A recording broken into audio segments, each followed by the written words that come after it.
Hello, everyone. My name is Lillian Dejean. I am the Senior Coordinator of the Governor's Office of Disability Affairs, and welcome to the fourth and final day of our 2022 GOTA conference. If one of the GOTA staff could start streaming this to YouTube, that'd be great. And if all of our panelists for our Invisible versus Visible disability panel could turn on their cameras, that would also be phenomenal.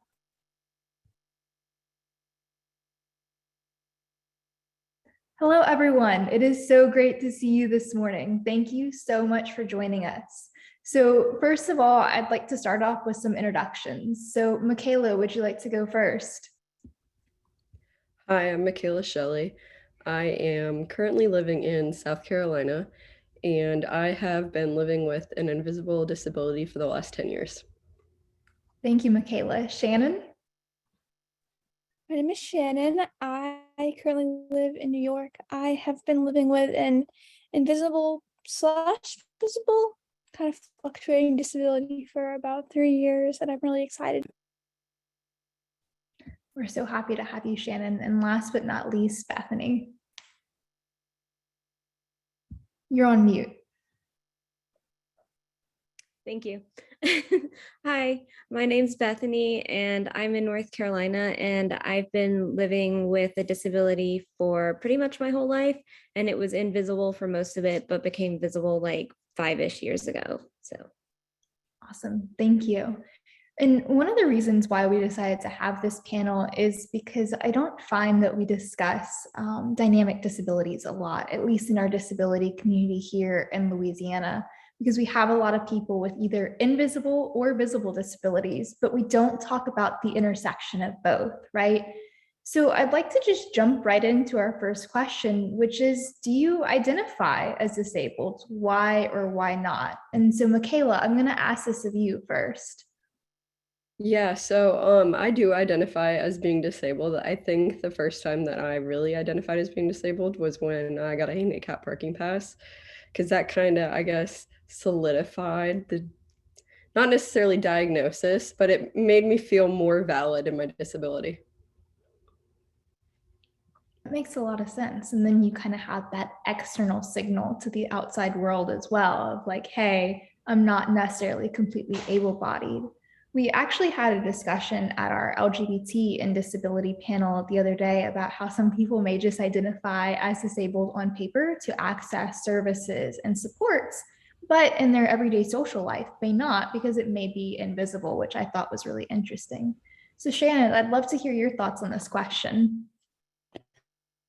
So I think for me, when I had my first meeting with my university's disability service offices, that's when I think it really kind of helped me embrace that identity, if you will. I think for me, identifying as disabled in the education system, be it through high school and college, has certainly been its own set of challenges, and I know we might be getting into that later, but I think for me, encountering the identity as being disabled within that environment and how that shaped my continues to shape my educational experience has been really important. That makes a lot of sense. I remember whenever I was going to school in person, being disabled was an indicator that I was different from my peers. And that was one of the first times that I really started to realize, hey, I may be different from everyone else. And that was quite the realization to have. Bethany, I'd love to hear your thoughts on this question. So my story is a little bit weird because I lived with my disability as a child, but it wasn't always disabling. It fluctuated. So it came and went. So I didn't consider myself disabled.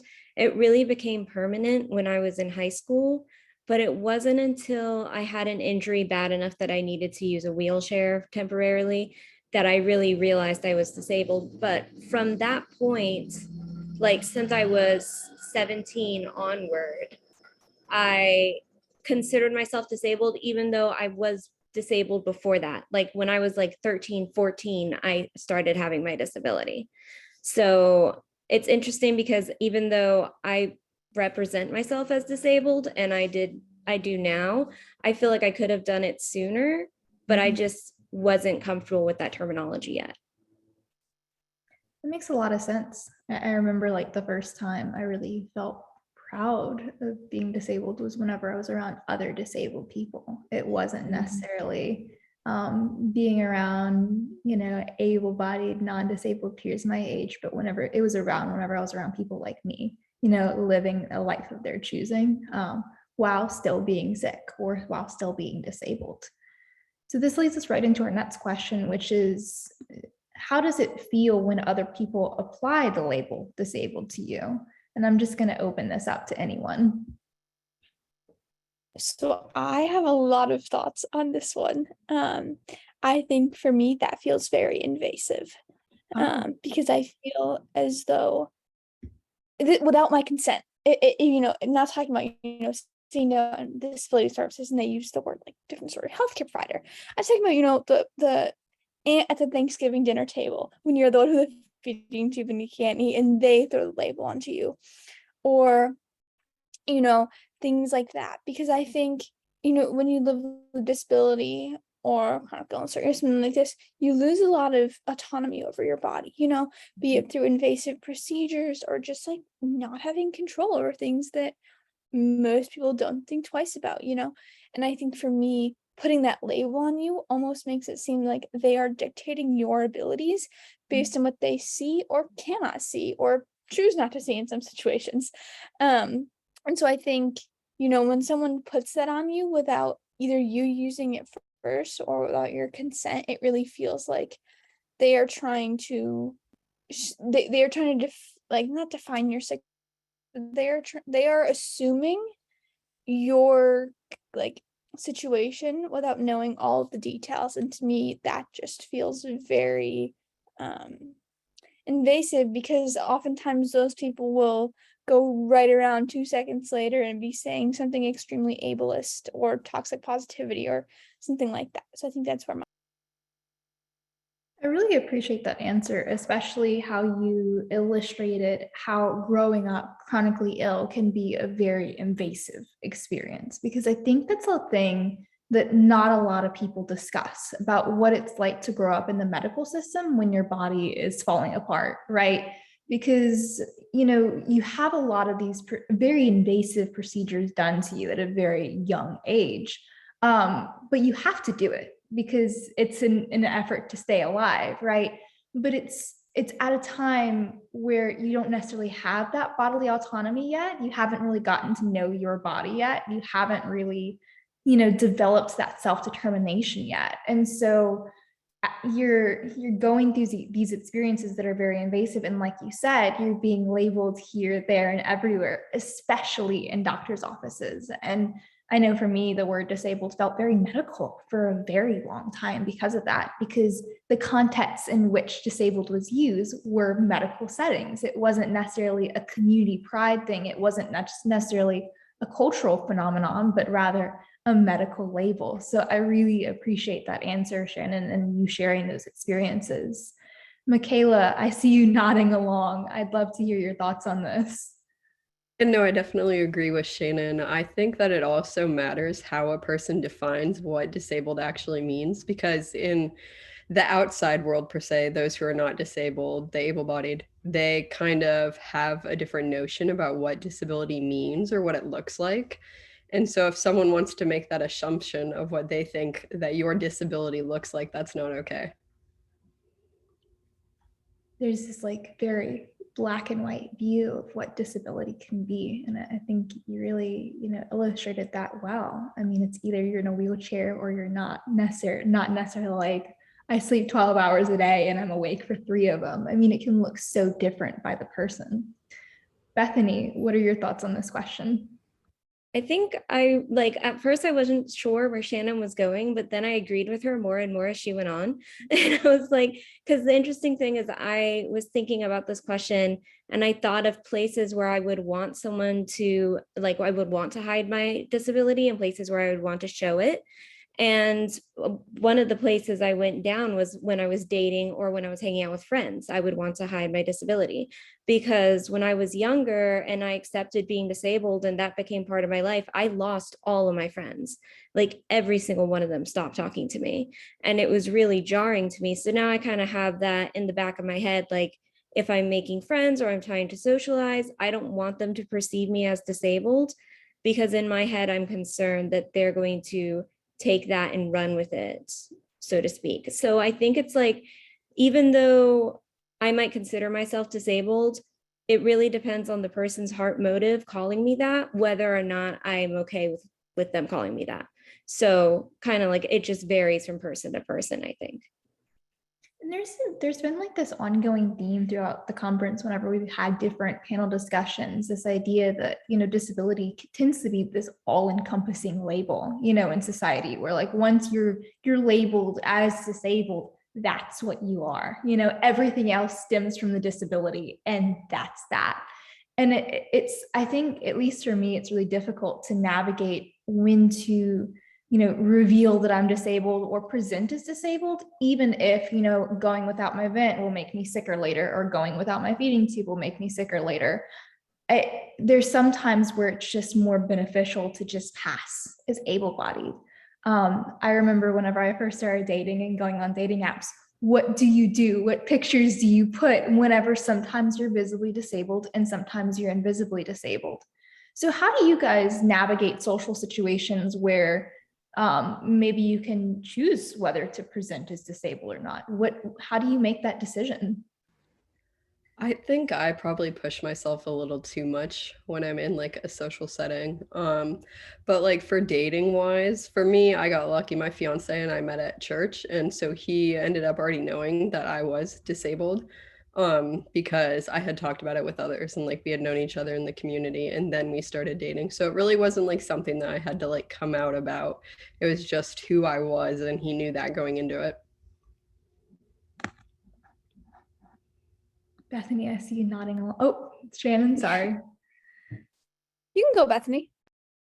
Oh, I was just thinking that for me, I definitely push myself too much too, especially with friends. Like my husband won't let me go to like, and I mean, that sounds bad. It's not like he's controlling me, but like he doesn't like it when I go to do something with a friend, like go to the pool or like, I don't know, go mini golfing, something random. And I go by myself because he knows that I'm going to push my body past its limits, trying to like keep up with my friend and like hide that I'm disabled. So, and I mean, I got lucky too. My husband and I met at church, so I didn't have to deal with it so much on like the dating side of things. But definitely when it comes to friendships, I tend to push myself and overdo it because I'm trying to hide it from people. My family definitely has this expectation that I'll just come home and crash after like social events and activities, because even if I have all of my supports and all of my machines, I tend to still push it way too hard, just doing this illusion that I'm like way more able-bodied than I am, which is not a very effective illusion, by the way. It works sometimes. That's what matters. Depends on the circumstance. Shannon? Well, and I think I want to say really quick that I'm not trying to necessarily hide that I'm disabled from other people, but it's the fact that I want to keep up with others, and my friends, and I want to be able to do all the fun things that they do at the same time as they do. Absolutely. So I think my perspective on this might be a little bit different. So I just like you, and I also have a feeding tube. And, I think there's a huge stigma in that around society because, people love to give their 2 cents on the miracle cure that they had, that, that drinking apple cider vinegar cured their aunts, brothers, cousins, uncles, stomach flu. I'm like, okay, thanks, and people, and food is obviously a very sensitive topic for so many in society. And so for me, I find it, even I think out of all of the kind of elements of my disability and chronic illness, that is the hardest part for me to disclose, because I feel like, kind of going off what I said before, this loss of autonomy, opening up about the fact that you are 100% tube fed and tube dependent, that is, people then think that you are an open book to talk about things that are not table topics, things like weight, things like, and I know that applies to a lot of other areas of disability, not just specifically feeding tubes, but in my experience, that has been really challenging to honest and full transparency, sometimes it's easier to avoid situations that even deal with food because people give you so much pity around it. And I like to say that, and what I tell people is, don't make it awkward and it won't be awkward. Don't make it a thing and it won't be a thing. And that applies to a lot of different, elements of disability. But in my experience, kind of, Thanksgiving dinner, for example, I tell my family, like, let's not make this a thing. Let's just sit around because I can laugh at grandma's stories and I can laugh at our old memories just like everyone else, regardless if there's turkey and mashed potatoes on my plate. But people just feel that any talk around food and weight leads to, I feel like, hitting people in sensitive areas, and people forget that when you are disabled, you still have emotions and feelings, and you're not just like an open medical book to like, your medical records are not just like public knowledge that anyone can ask. Like I said, this all applies to a lot of different areas of disability, but I have specifically kind of noticed that within social situations just because of being.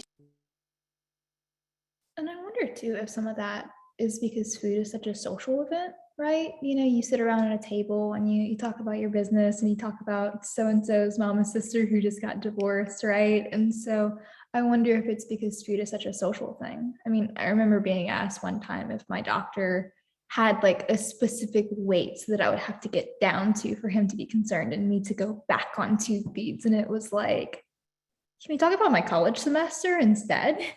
Like, or my cats, please. So I don't know, it's difficult. Does anyone else have similar experiences? I mean, I'm also tube fed, and I can just attest to the fact that it is extremely awkward. People don't know what to do around it. And then they always like, they have the weirdest questions. So yeah, I use a wheelchair and I have a central line, but the feeding tube is the thing that people seem to get snagged on the most because food is just, people just really love food and they can't process it. So yeah, I can just relate to that. Yeah, I'm on IV nutrition and I do have a feeding tube, which unfortunately I can't use right now. But one of the things I think was helpful for me is that my youngest brother is also disabled, and he also was not able to eat as a child. So my mom really made sure to hone in on the family thing, that we would not make food a central figure of our life. So if my brother and I didn't want to sit down at the dinner table with our family, we didn't have to. On Thanksgiving, we don't have this big family dinner. We go to the movies and we watch a movie that had come out that day. So just kind of things like that. There are alternatives that you can use to get around them, but not in all settings. Especially in settings where maybe people don't know, because you can hide a central line in a feeding tube underneath the shirt and people don't know.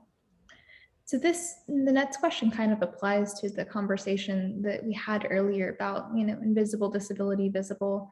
Do you feel like there's situations where it's better to be invisibly versus visibly disabled and vice versa? Oh yeah, I think you can go ahead. So I had an experience in college where I think it would have been easier for me if I was visibly disabled. So I had driven to school one day. I parked in the handicap parking spot like I had done for 2.5 years. And I walked into class. When I came out of class, there was a ticket on my car and it said that I had illegally parked in the handicap parking spot. So I called campus safety, and on the phone, they told me, well, you don't look disabled, so it can't be your handicap parking pass. And that really stung because I tried to explain how it was and he was not understanding. And I mean, eventually the ticket got voided, but it took a lot of complaints to the school. And I made a post on social media that kind of went viral. So the school had a lot of backlash for it. But they ended up changing policy at the school, which was exactly what I wanted to happen, because in a setting like that, especially like an educational setting, you don't want a student who is disabled to not feel like they belong in a world where everyone already tries to tell them that they don't belong. There's that extra pressure to proving that you're disabled. I mean, you have to do that at doctor's appointments all the time and fight for healthcare, and then you just want to park at your school and get backlash for it. Bethany, I saw that you were about to speak earlier. Yeah, I think kind of like along the same lines as her story, I feel like when it comes to requesting accommodations, when you're visibly disabled, it's super easy, like crazy easy. Because when I was invisibly disabled and I was going to college and I asked for accommodations, the paperwork they had me fill out was like just stacks of paperwork. And it was just to prove I was disabled. But since I've become visibly disabled and I'm like in a power share and I'm always hooked up to stuff and like no one's going to deny it, I have never had to defend my right to have handicap parking or accommodations, or like Nate and I moved recently and we had to request a bunch of different accommodations for our apartments. And they were like, oh, because you're visibly disabled, you don't have to fill out all of this paperwork that you would have to fill out if you were invisibly disabled. Like they literally told us that. So it's very shocking to me, having experienced both sides of the coin, how drastically you could see that difference. That definitely there's a disadvantage to being invisibly disabled when it comes to requesting accommodations, for sure. Shannon, I see you nodding along to everything. What are your thoughts? I think, since we're kind of all talking about the educational setting a little bit, I think within the education setting, there are times when it is beneficial to be invisibly disabled. Professors love to give their 2 cents on whether you deserve a right in the classroom. And being invisibly disabled, it's easier just to pass and say, I'm not sick. Usually when you try and do that, you end up like flaring up so bad that you end up either missing class and having to admit your disability in the end. But that's how it is. But I think being visibly disabled, you open yourself up to a world of people questioning your like if you deserve a space there. And I think, especially when you look at typical makeup of a college campus, right? You've got young people, 20s, 30s, some older students, mostly 20s, who are able to, do all these things that you can't. And, there's just a lot of stigma around being disabled on the college campus, be it from professors or all these different people. And I think being, visibly disabled can help you get accommodations, but can also earn you backlash from professors and campus safety and parking, things like that. So absolutely. And I think that even plays a role in accessing healthcare. I mean, I know whenever I'm invisibly disabled, it's like you have to prove that you're sick or prove that you have these healthcare conditions, especially because doctors are so black and white. They want to see the problem and they want to fix the problem. And then that's the end of the story. But whenever you have like a rare or an invisible condition that maybe doesn't show up on your common scans and you don't have any visible equipment, what do they do then? Right. So it's like, I know whenever I show up in the ER, visibly disabled versus invisibly disabled, the treatment is different and the approach is different.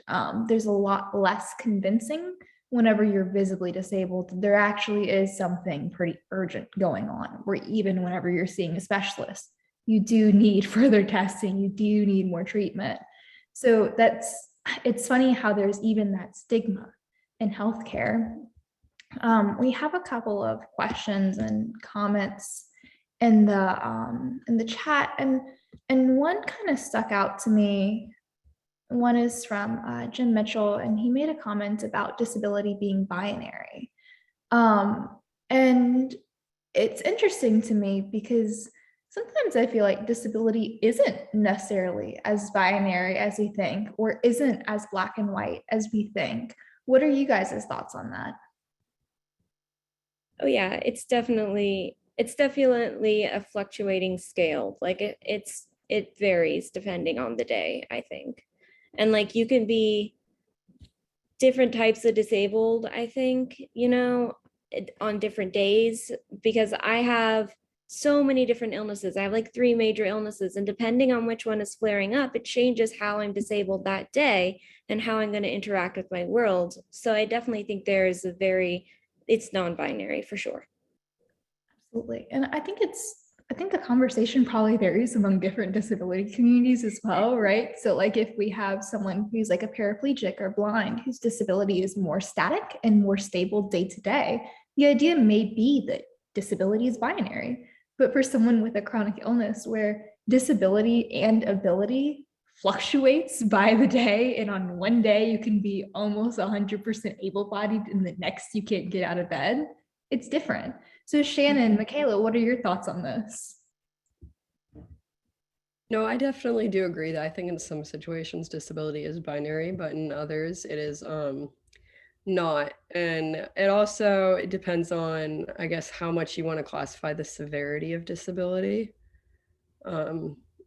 Because obviously, as Bethany was saying, some days you're not as disabled as other days because of your situations. So it's kind of just there, I guess, to determine per se whether you want to call being a little bit disabled or more disabled. So I guess if you want to play that whole pity party thing where it's, oh, I'm worse than you are, I feel like that's kind of where I feel like the whole disability being non-binary kind of leads.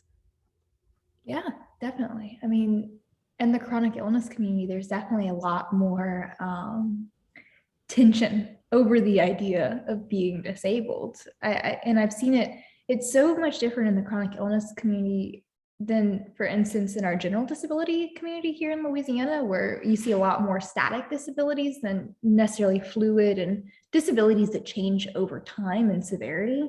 Because in the chronic illness community, there's kind of that weird comparison of how disabled are you, right? Where quantifying disability just doesn't really work for most people, even if you have a static disability. It's not like 1 to 5, how disabled are you today?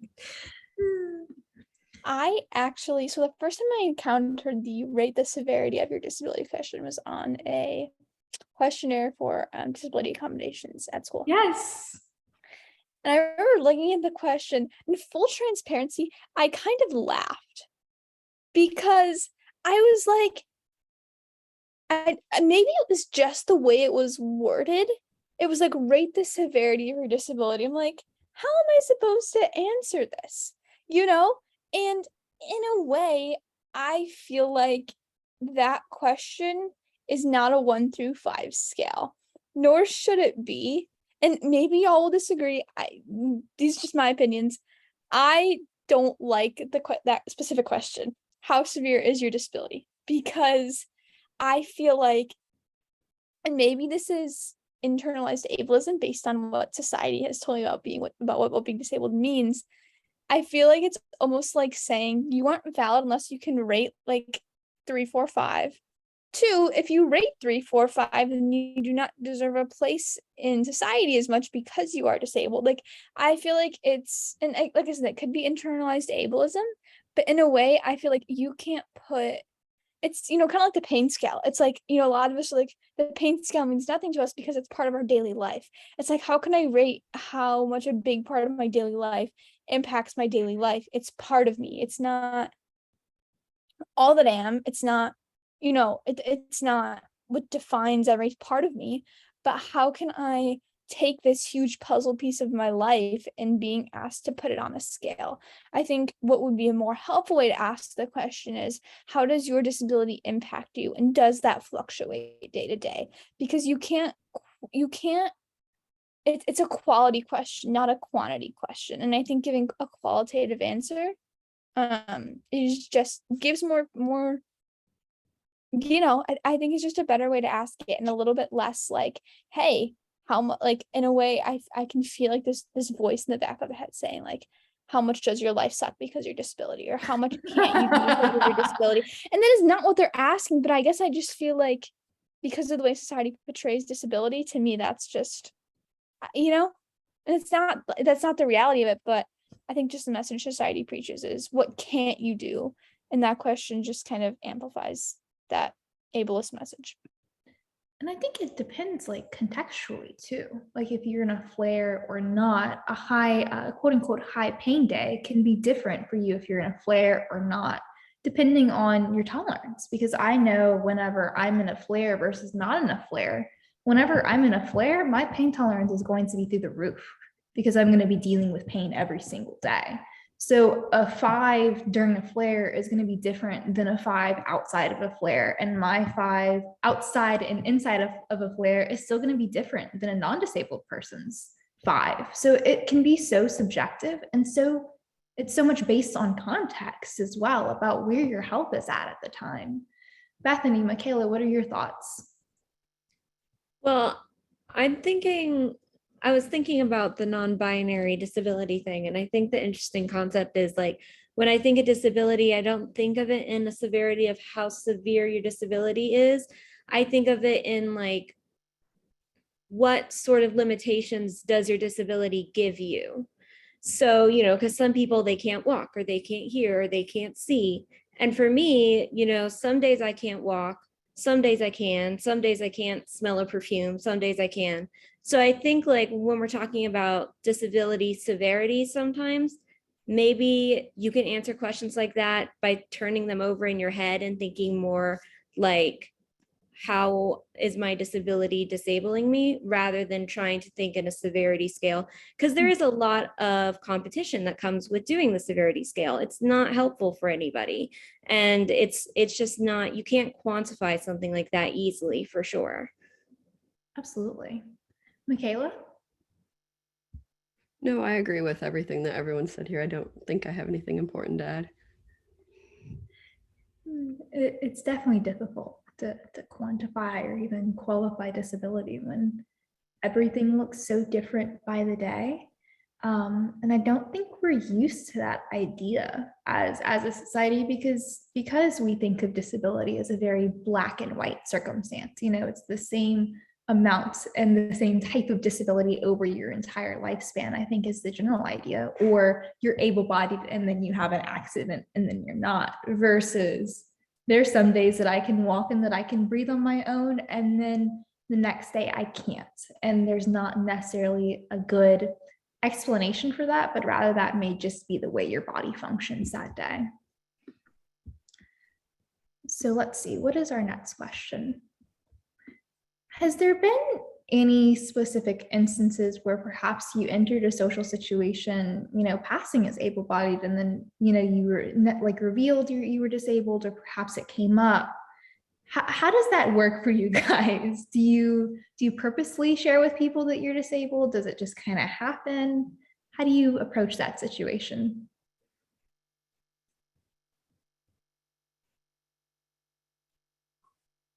Well, I sort of cheated and made friends with, he's no longer my occupational therapist, but I made friends with my occupational therapist and his wife, who's also an OT. So they're both like really comfortable with the medical stuff. Because for me, right now, the way my disability is, it's very visible. So when I'm like thinking of social situations, I'm thinking of how I can like present my disability in a way that doesn't make it awkward, or I'm trying to surround myself with people that I know aren't going to find it super awkward, because I know that it's going to be the forefront when I come in, because people can see that I'm disabled, and that's always weird. But back when I was more invisibly disabled, I would just usually cover it up and try to avoid people finding out that I was disabled. I think for me, I use all of those settings. Sometimes I tell people, sometimes I don't, but I also do kind of think it's funny when I don't tell people and they figure out later and they're like, oh my gosh, I didn't know. And it's also a good learning experience for them, because then that changes their perception of what a disability looks like.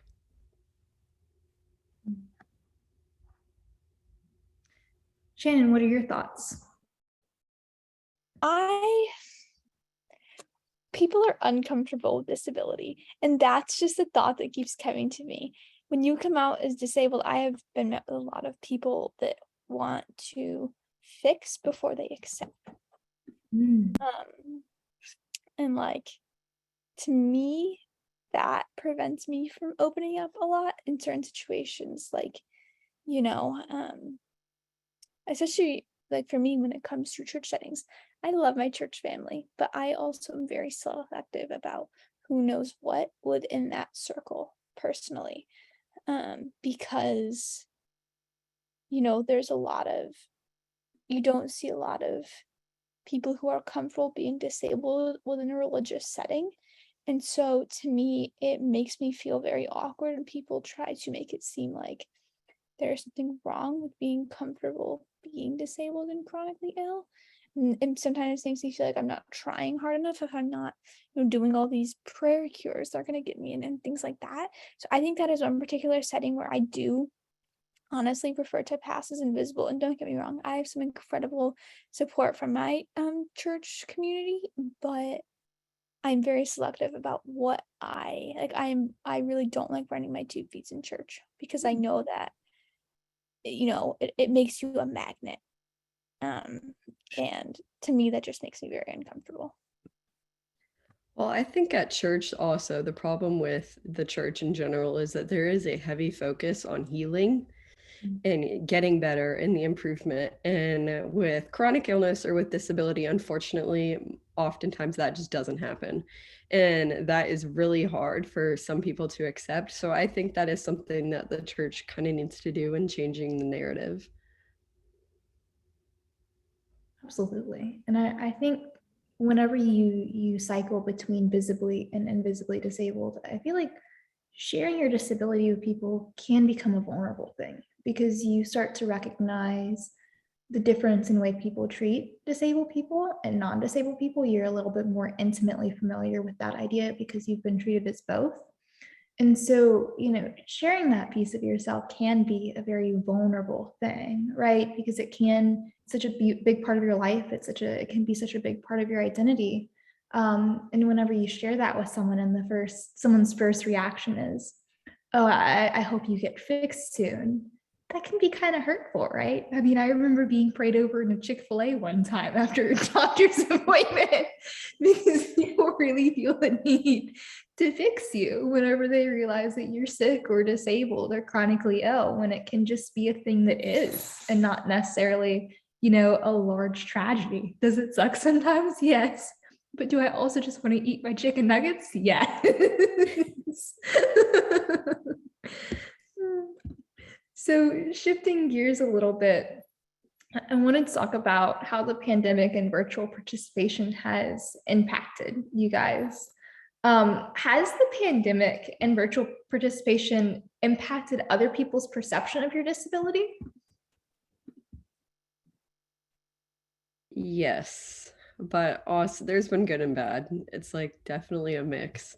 I've also like lately, being chronically ill now and immunocompromised, someone I still don't necessarily get to go out in public as often as I would like. And I always have to wear a mask, and people always have comments about that. Because I mean, oh, I look healthy, it's fine. Why is she wearing a mask? That's also growing up or living in the South. One of the things is, in the South, a lot of people do not wear their mask, unfortunately. So people tell me like if I should just stay home from an activity that I would love to go do, but there's no virtual options anymore. When there was virtual options, I think it was great. However, it was also difficult for a lot of people, virtual options, because they didn't have that opportunity to go directly ask for help for someone, and they had to do it online. So I think that's difficult. But yeah, I've just had people lately tell me that don't come to an event, or well, we shouldn't have to wear masks because immunocompromised people are here. They should just have to deal with it or go home. Stuff like that. It's just, I guess lately it's become more of an issue, of a negative issue, than it was in the beginning for me. Makes a lot of sense. Bethany, what are your thoughts? I don't feel like it's impacted the way people have viewed my disability personally. I do think it's impacted a lot of how people with disabilities interact with the world. Like there are a lot more virtual alternatives for events, but I find that there's one big issue is that a lot of people are like, they act as if the virtual events are totally great replacements for the in real life. They're like, oh, it's fine. Like my husband was going to go to his graduation and I was maybe not going to be able to go. And they're like, oh, can't your wife just like FaceTime in? And I'm like, that's not the same thing. So it's definitely impacted that. And then it's impacted, I'm sure we've all dealt with like telehealth appointments and like telemedicine. I actually am really thankful for COVID for starting that. I'm sad that it took COVID to start that, but it's been really beneficial for a lot of us, I think, the ability to do like telehealth and stuff like that. And I think that that's, for me anyways, that's been a really big positive impact on my health, because it's been easier to go and see my doctors regularly and like be on top of things. But it can be more difficult still, because then you're not getting as thorough exams and stuff. So I found like when you're filling out applications and things, they'll be like, when was the last time you saw your doctor in person? And it has to be like an in-person appointment. So I think that there's like good things and bad things to virtual appointments and stuff like that. But I don't know for certain that they've impacted the way people have viewed me so much. I love how you bring up virtual appointments. And I think the effectiveness of virtual appointments also depends on like what specialist you're seeing. Because like there's some specialists that you do just need to go and have a face-to-face conversation with them. So virtual is a good replacement.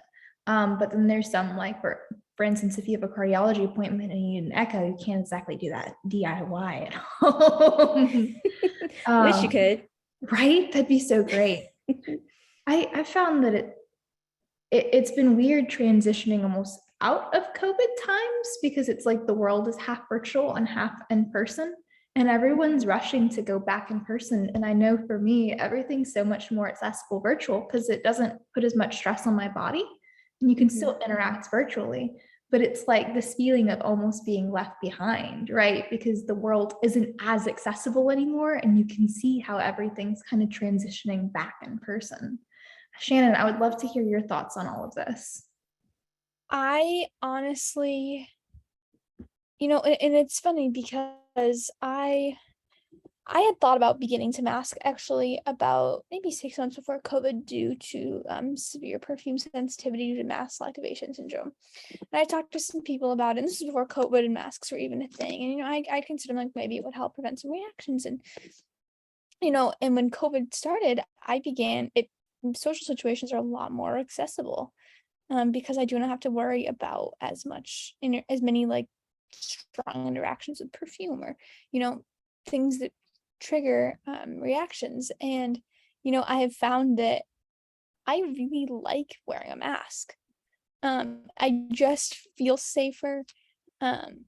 And in a way, I liked when the whole world masked, because you just felt safer going out. More people were conscious of their health, right? Like, and to me, that was like, why haven't we been just more conscious of our health all along? But it really, to me, brought out this kind of divide of how much able-bodied people just ignore their health. And to me, a cold can never be just a cold. It's, how close do I have Benadryl? Because I can start having a reaction. It's, oh shoot, all these appointments are in person. I waited 6 months for it. Now I'm gonna have to go back on the wait list for a year, And so my hope, and I don't know how realistic that has been for able-bodied people, but to see that health is not something that you can just ignore. And the idea that, bringing health to the forefront of people's minds, and how much, change that caused and their thought pattern, like that's just a little piece of daily life with disability. Absolutely. And I wondered, like during COVID, whenever things were at its peak and there were still individuals who felt like it wasn't that big of a deal, I wondered if like this lack of experience being critically ill played a role in that, because we saw a lot of our chronic illness community, obviously, start quarantining, masking, and being really vigilant about that. But I feel like your chronic illness community has more of an intimate relationship with what illness can do to your body, right? Because I had masked during flu season before, because I know for me, the flu turns into, a hospital stay where things are really, really bad. And if I make it out of that hospital stay, it's a 6-month flare, right? Where I'm not able to do anything. And so I wonder if this idea that, you're invincible as a healthy individual played a role in that, because, you don't have that experience of what it's like to be critically ill and what those consequences look like, really. And you can't blame anyone for that, but it's just kind of that experience and that intimacy with being sick and what it looks like when your body isn't exactly functioning as it should. And to me, I think that ties directly back to the idea of seeing sickness as a weakness. To me, I think that that ties back to a lot of this root in society of, if we don't talk about disability, disabled people don't exist, because nobody and not that we don't start to exist, but you know how people, I'm sure you all have experienced that, people like to pretend that disability doesn't exist because they don't like to talk about it. And I think a lot of it comes from the fact that strength and control is seen as, and health is seen as something that makes you invincible. And when strength looks different for you, when your life looks different than other people's, you are seen as different, and society sees different as bad. And different is not bad. It's not bad. Different is what makes the world so amazing, right? But I think people are so afraid of that. And I think opening up, like you said, Lillian, the idea that like we don't have to be invincible, I think would break down a lot of barriers when it comes to opening up about disability and really feeling like we can be visibly disabled in situations where we wouldn't feel as comfortable doing that, if that makes sense. It absolutely makes sense. And what you said about sickness being weakness really resonated with me, because I know for so long that was something that I had grappled with, right? That sickness is inherently a bad thing, that it made your body a bad body, right? Your body doesn't function. It's not a good body to live in. But it really cultivates just such a different existence, right? It's not necessarily a bad existence. Does it suck sometimes? Yes, but there's a lot of beauty in it and a lot of ingenuity that comes out of it, and creativity. I think one of my favorite terms in the disability community is Cryptime. This idea that perhaps chronically ill people run on a different time clock than other people do. Right? You may be up reading at 3 a.m. instead of 9 o'clock in the morning because you've slept all day.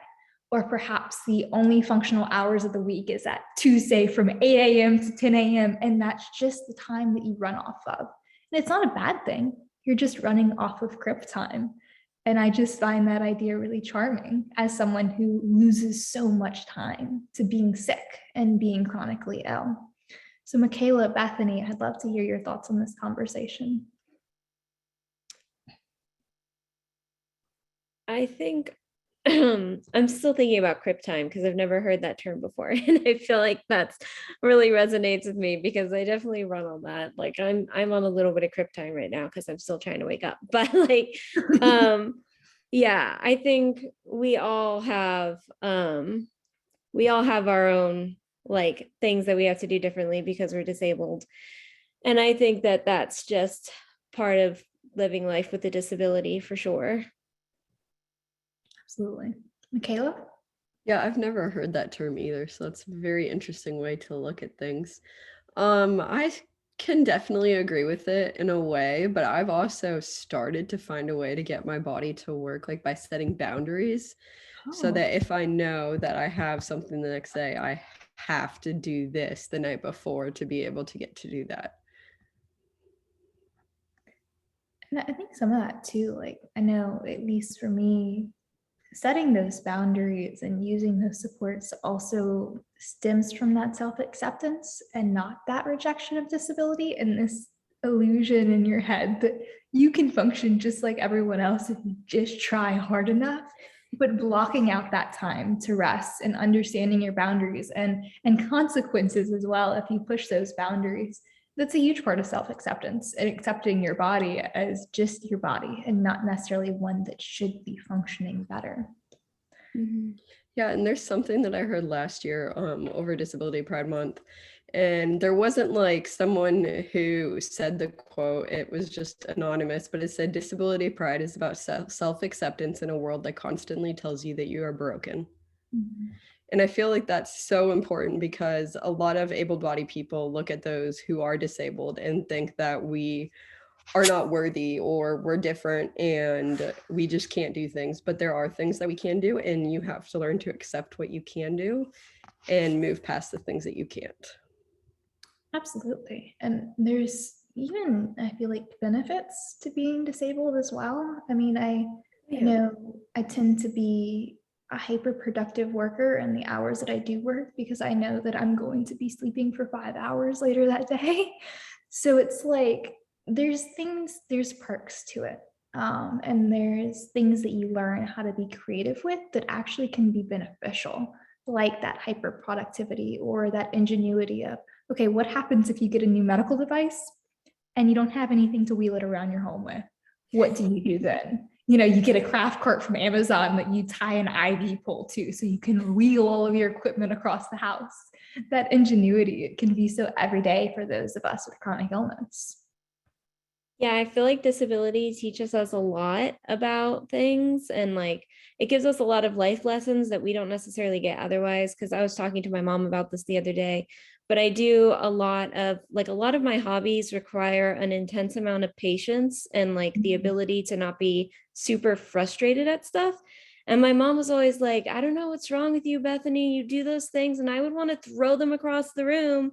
But for some reason, you have the patience for it. And I'm like, it's because I'm so used to being patient. Like I'm just always waiting for a doctor or waiting for a medication to work or waiting for my body to get itself together. Like I just like, it's one of the things that you're right. There's a lot of perks that you learn when you have a disability. And a lot of the times people don't even realize that, like they don't think about it until they get to know someone who's disabled. And then as they get to know us, they usually discover there's a lot to us that we have that is because of our disability. It's something positive that we've garnered from living with a disability. And I think that's really important. That's a big part of accepting your disability as well, is like noting the good aspects of it. Absolutely. I know, like, my friends always know that I'm the one with ibuprofen in my backpack, right? Or like over-the-counter nausea meds. So if anyone feels even slightly sick, they know who to go to. But Yeah. I know, Bethany, you and I were just talking the other day about feedbacks, because I think that's what a lot of people underestimate about being tube fed is how do you carry it around with all your other junk that you need to carry around, right? All the meds, your wallet, your phone, feed. What is the perfect backpack for that also can match with most of your outfits? It's like the Goldilocks of backpacks. It's impossible to find. It is so difficult. And, here's the thing. I use a flying squirrel for my feeding tube. It's like a little pump holder you can use. Okay. Basically prevents you from having to clamp on and off your IV pole 24/7, saves a lot of time, things like that.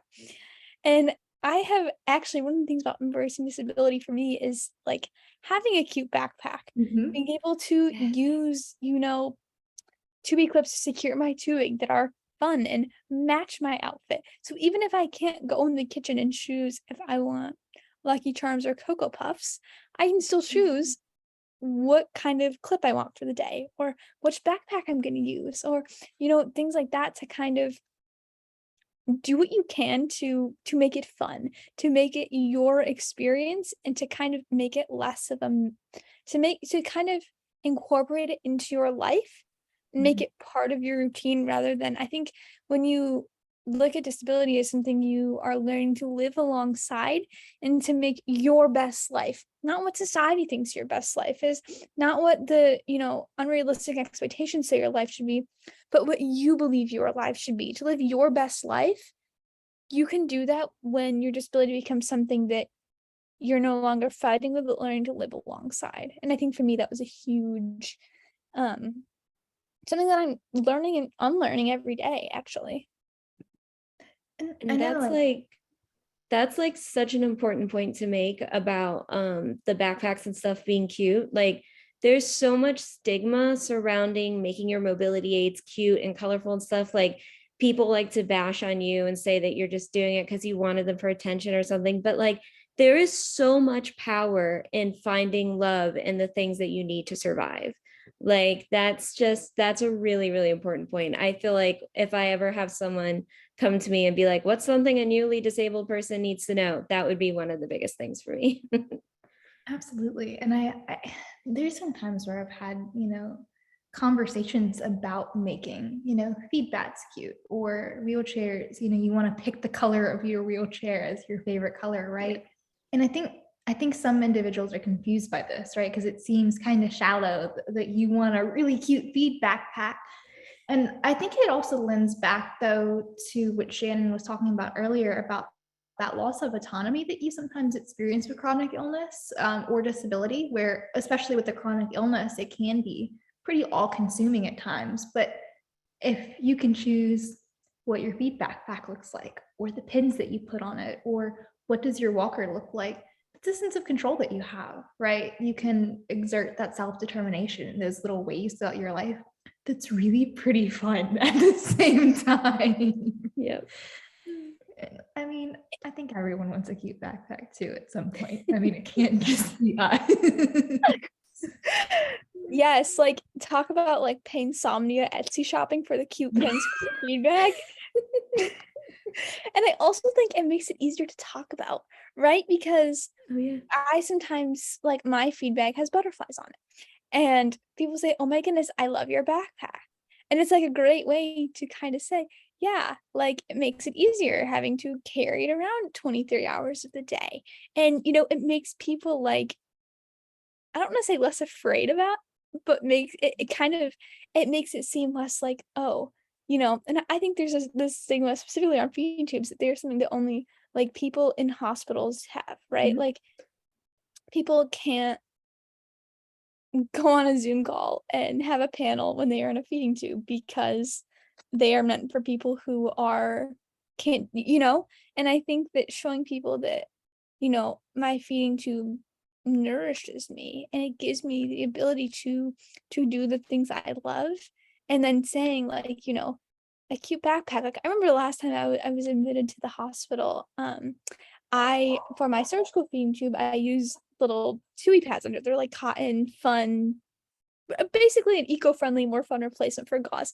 And every morning the nurse would come in and say, what's the fashion statement for today? And I physician who he's incredible. He didn't even notice them. But all the nurses, they were all like, what's the fashion statement for today?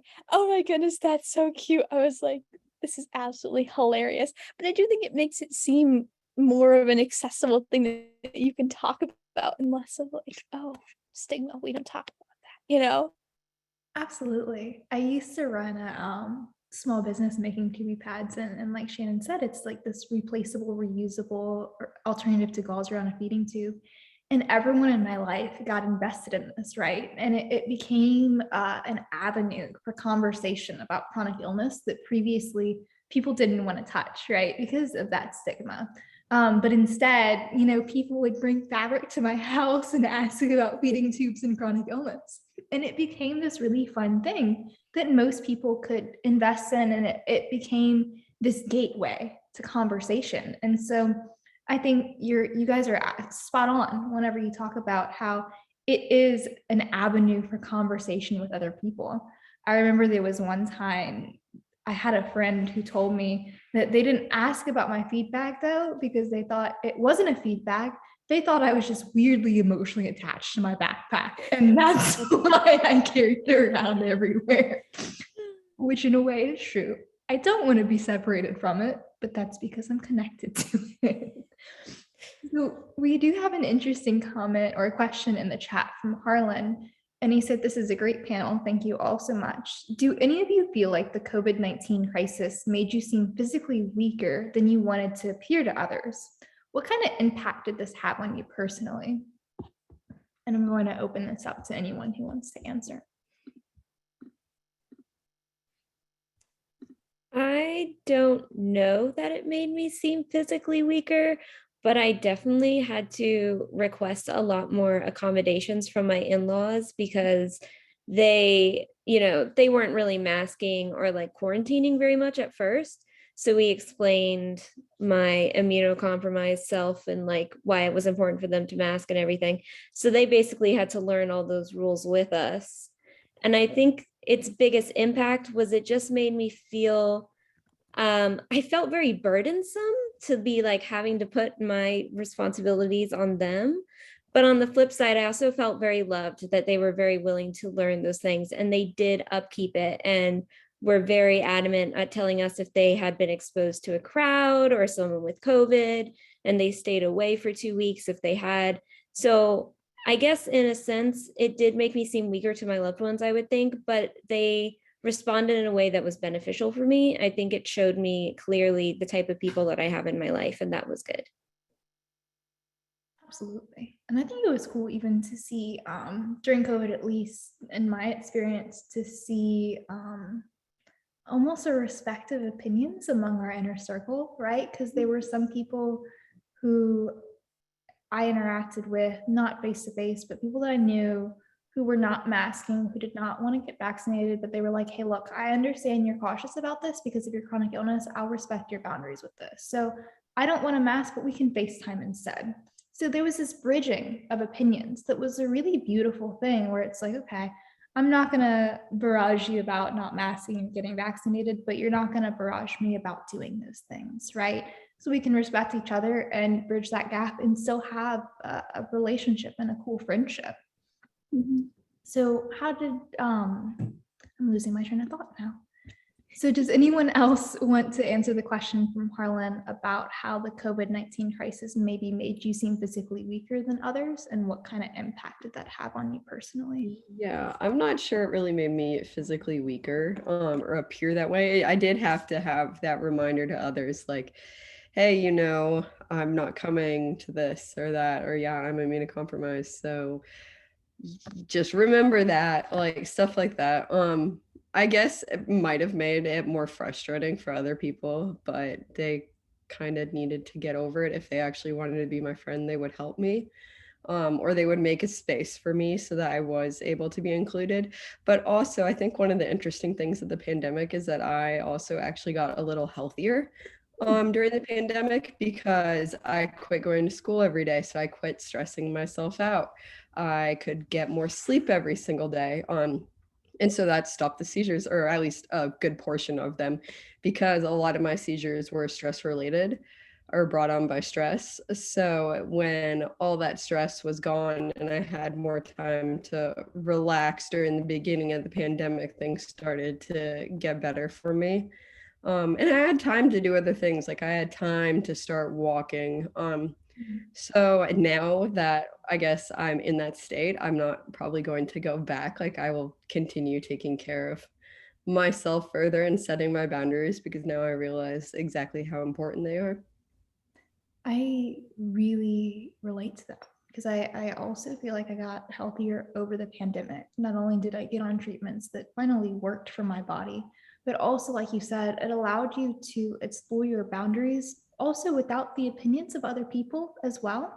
I know my disability is based in just this chronic lack of energy, right? And so without having to travel to social events, to travel to out of city for work-related events, I was able to save that energy for, organ function or doing things that would make me healthier, like doing walks or, being able to focus on my health more and figuring out those boundaries as determined by my body and not by the demands of everyday life as it is outside of COVID. So Shannon, what are your thoughts on this question? I had an actually opposite experience. I actually became much sicker over the pandemic. I can remember basically I went from here to here about 2 months into quarantine. Or in the beginning of the pandemic, so talking March 2020-ish. And I think it was eye-opening because you really like it, being able to not be around people during that time. I was thinking, I was like, if I was still having to, because I was still I graduated high school in 2020, so I was still in high school, for the beginning part of the lockdown. I was like, I would not be able to sustain that high school level of, 7 to 4 every day in this state.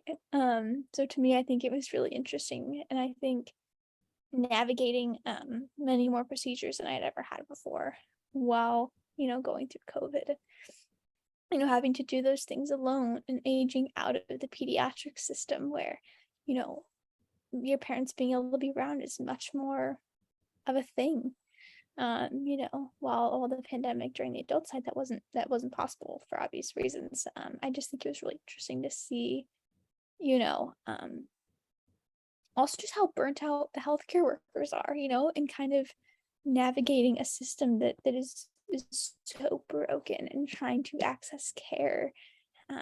It was just really interesting experience, and having to travel a lot for care when a time when it was still weary. I remember at one point I was actually across the country, and at this point there were the rules where if you came from certain states, you had to quarantine upon arrival to your home state, and navigating that boundary. So I just think it was really interesting to actually get sicker during the pandemic, and to see how as restrictions are easing, not me particularly easing, but restrictions are easing, to see how different that looks. Absolutely. I really remember how scary the peaks of the pandemic were when the hospitals were too full to accept any more patients, simply because I know my body's general rule of thumb is we have about 1 hospitalization per year. It can be just about anything, but that's the general rule of thumb with my body.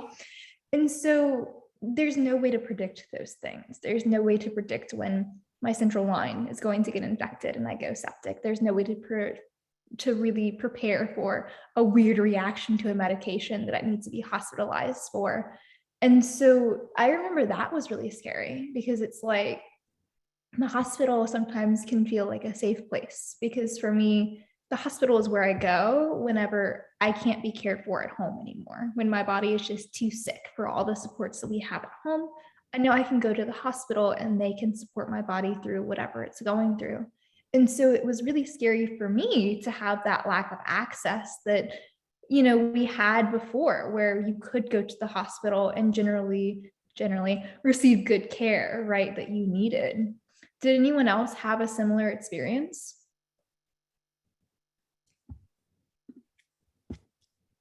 I mean, the few times I did have to interact with healthcare workers, I actually got better during the pandemic as well. It had nothing to do with the pandemic. We just found like a good medication that actually worked for me. So I improved a lot. So I thankfully didn't need to be hospitalized, but I did have to go to the ER a few times. And I just remember how burnt out everyone seemed. That was the biggest thing to me. Everyone was just so burnt out. The nurses were all in a mood. The doctors were crazy busy. And it was kind of devastating to think, because it's already really difficult to go and receive medical care when you have a complex rare disease. But then in an environment like that, it's like 10 times more daunting. So I think during COVID, the hospital definitely became, for me, like it was already a place that I didn't want to go when I got sick, but it became a place that we were like, we're going to avoid it at all costs, because we knew that I wasn't going to get the care that I needed when they were just so heavily overworked. And I mean, to no fault to them, everyone was overworked, but it was just, we did everything we could in our power to avoid the hospital, pretty much. Michaela? I was very terrified to be admitted during the pandemic. Thankfully, it only happened once, and it was a planned admission. And I was able to have a family member there with me the entire time. So that was really important. But I think in the hospital, especially, advocating for yourself when you are sick can be so hard. So not having your family support there because they weren't allowed in the hospital would have been a disaster for me. Like, I was so afraid of having to advocate for myself at a time where I was already at my weakest. I really relate to that, especially how Shannon mentioned transitioning from peds to adults as well, because I'm in that stage of transitioning my healthcare and going to the scary adult floor now. But whenever you have a chronic illness, a lot of us deal with so much brain fog on a daily basis, and then that's just amplified whenever you're critically ill. And when anyone is critically ill, they're not going to be able to advocate for themselves very well. But whenever you're chronically ill on top of something else big going on, having that family support is so important because you're not going in as a normal patient, right? You need someone there to be able to explain the nuances of your rare condition and your rare and complex condition so the doctors can treat you appropriately and not give you the meds that your body's going to react to and not do the things that are going to make you worse. So I think that was a huge barrier during the pandemic, is not being able to have that support that you normally had. So we are running low on time. We only have about 15 minutes left. So I'd like to go through some of the Q&A questions. So one is, what guidance or advocacy from your parents and family helped you or would have helped you, especially around getting services and managing social situations? So my mom did a fantastic job with my brother and I. When we were young, we had to start advocating for ourselves, like at school and in the doctors. So she wanted to make sure that we were able to be independent, that we knew how to advocate for ourselves. We didn't have to do it alone, obviously, because she was there to help support us and provide everything that we needed. But it was to prepare us for adulthood. And even with like taking our medications or managing our medical devices, stuff like that, she made sure that we could do, so that when things came around, like when I was 16, I got to travel to Chicago alone for a disability conference. And I could do that because I could manage my own medical devices and all of my healthcare alone. So I think that was really important for me. It's just promoting independence. And also we had no like special privileges from my siblings. Like, yeah, we got accommodations if we needed them for doing chores and stuff like that, but we still had chores and we still had to do them. We still had to help. So we weren't given special privileges or treated differently per se because of our disability. So I think that's really important, but also affirming that disabled identity too. So there's that line where you have to be careful. My family did a really good job of instilling disability pride in me. I remember even just like a couple months ago, I was complaining about being tired. And my mother was like, Lillian, you've been tired for the entire 20 years that you've been on this planet. Like we need to get to a point where being tired is okay because you're tired all of the time. And it was kind of a wake-up call for me because she was absolutely correct. Bethany, Shannon, what are your thoughts on this? I think for me, parents and family, friends, and sports, affirming the need for mental health care is huge. Of being supportive of whatever mental health care needs we have, be it, related to disability and relating to disability, existing as a disabled person in an ableist world, be it just existing in this world that is extremely stressful and hard. I think affirming the need for therapy and medications if that's indicated, and mental health days and rest, and really affirming that is okay. And I also think don't take the microphone out of the disabled person's mouth. If talk to your child or your family member before you make a 10-paragraph Facebook post detailing everything about a recent hospital admission. Make sure that the child is okay with that information being put out. When someone asks, and I'm specifically speaking of like children, but this can apply to anyone. When someone asks your disabled family member a question about their health, let them answer. And things like that really empower the disabled person to tell their story. But also I think that is really helpful when, as they do get older and they are in, situations maybe in school or with friends where they are, then they will have had the practice of, sharing these things and meeting people's different reactions and kind of learning how to navigate that. But I think a big part of it is really affirming the need for mental health care and affirming the need for support, and really letting the disabled person tell their own story and make sure that they are comfortable with what people know about them or what they don't know. I think you really hit the nail on the head with support for, mental health care. I was really, really, really lucky to have, parents who recognize the need of taking care of your mental health while being chronically ill and have a family where I could be open about mental health, because I don't think, I mean, it's difficult to talk about whenever you're chronically ill because you don't want people to think less of you for being chronically ill. But the reality is that being chronically ill can be inherently traumatic sometimes, especially whenever you have a lot of hospitalizations where you are critically ill or where you have months on end long flares and doctors don't know what's going on and your body's falling apart. And so being able to maintain your mental health as best as you can, whatever that looks like, whether that is meds, whether that is therapy, whether that is just confiding in a friend, that's so important because we know that your mental health has a huge impact on how your body functions as well. So Bethany, Michaela, I'd love to hear your thoughts on this.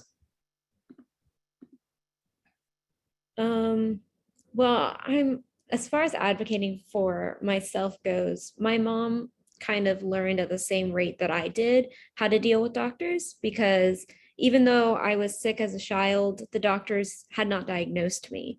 So she was not taking me to doctors. So she learned at the same time I did. We kind of learned together how to advocate for myself with medical providers. But I think the most helpful thing she did was just grow with me and teach me how to get the help I needed and be supportive. Like when I needed mental health help, when I knew that it was time for me to see a therapist or a psychiatrist, she was always supportive of that. When I needed to see a physical therapist or I thought there was something wrong with my spine, she would take me to see a doctor. So she was always really good at listening to me before she listened to the medical professionals that were saying, oh, don't look any further, she's fine. She would listen to me and like what I had to say and was supportive in helping me find those answers. So I think that was probably the biggest help that my family had for me. Michaela? Yeah, so I saw it as a teenager, I saw a therapist who specialized in chronic illness patients.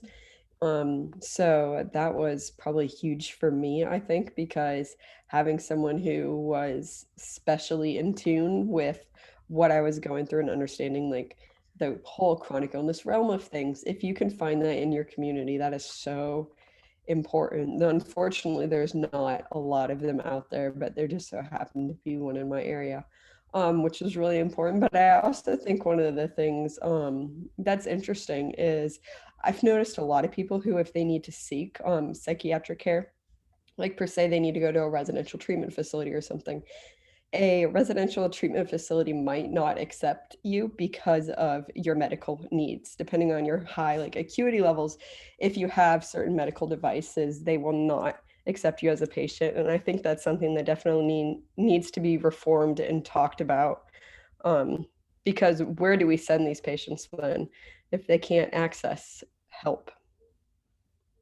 Absolutely. And I think there's a huge stigma in the medical community about having mental health issues as well. I've heard a lot of stories in the chronic illness community about individuals who are hesitant to disclose, like for instance, mental health meds to their doctors because of the stigma that surrounds that, right? I remember growing up, I have a lot of gut issues, a lot of GI issues, and going in as someone who's perceived to be a young female with undiagnosed GI issues. I mean, I probably don't even have to tell you what the assumptions were. The assumptions were that it was just anxiety, right? When they couldn't identify the gut issues because they didn't have the right technology at that hospital, right? So you're sent home with this assumption that it's just anxiety. So whenever you do have conditions like PTSD or anxiety or any other mental health issue, you become hesitant to disclose it because you don't want your physical health issues to be written off as mental health issues.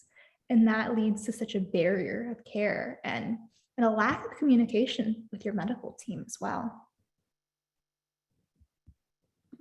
And, on that note, I also have GI issues and it was blamed on anxiety. And I kind of, and though this is not a joke, us chronic little people, I think we kind of laugh at things that most people, they would say, oh, how could you laugh at that? That's not actually funny. And we are like, oh, haha, that's actually like, this is one of those things.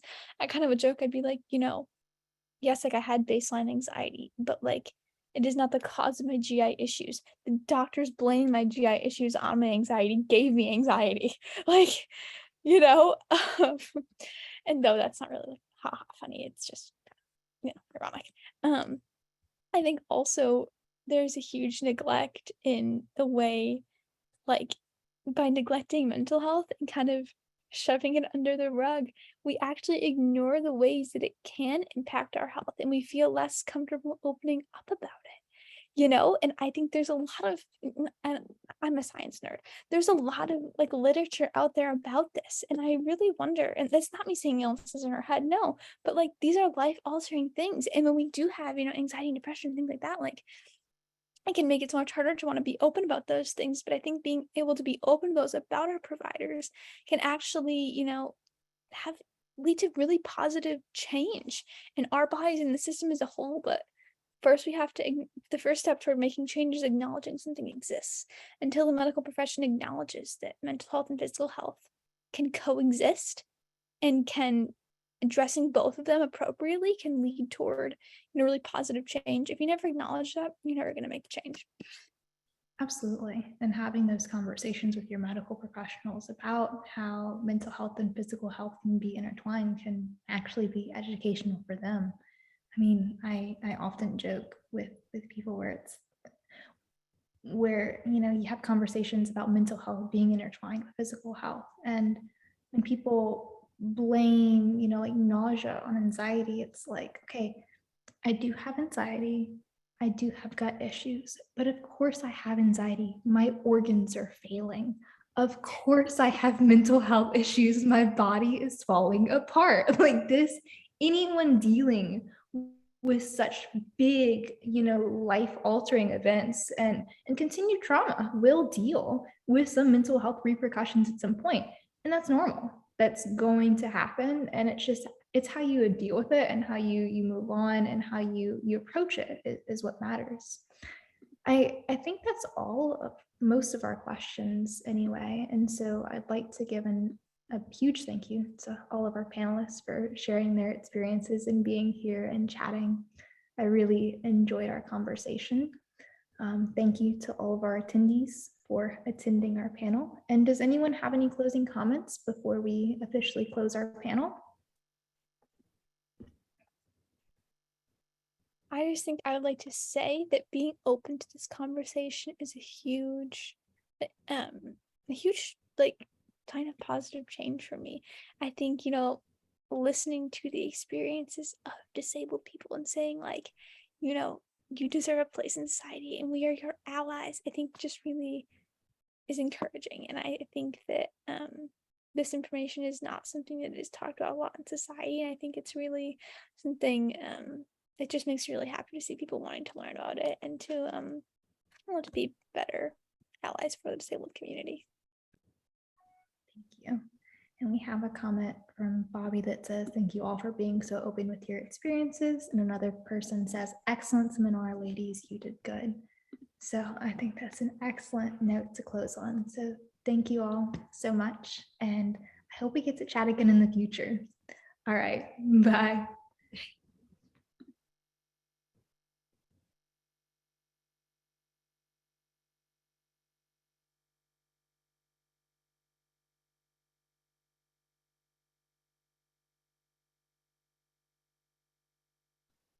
Everyone, our next session will be at 11 o'clock and it is on benefits planning. So we will see you then. Thank you.